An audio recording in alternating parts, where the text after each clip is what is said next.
history agad ang ginawang ito ni Chris Banchero, ang kauna-unahang umiskor ng 4-point shot dito sa PBA. At Paul Lee di nagpatalo, bumera din ng 4-point shot. Spotted si Kai Sotto, nahype pa si Allen Durham rito, pero Glenn Robinson III naramdaman din. So laban ng Meralco Bolts kontra team ng Magnolia, buena mano sa pagbubukas ng panibagong season ng PBA.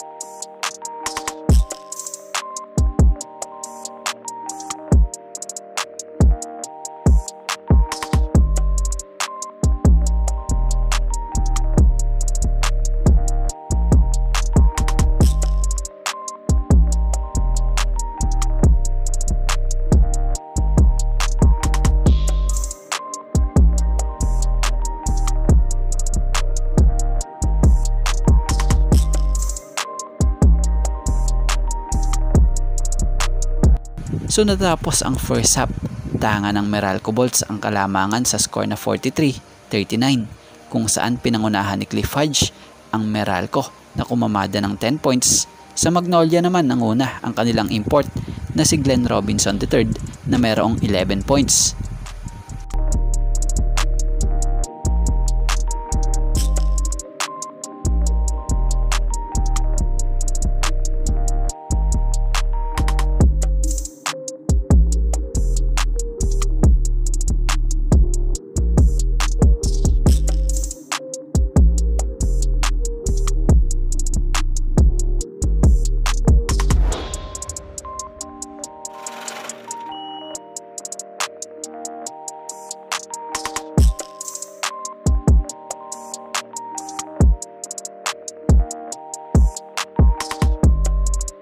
So natapos ang laro, kinapos ang Magnolia na kung saay akala ni Ray makakakambak na sila.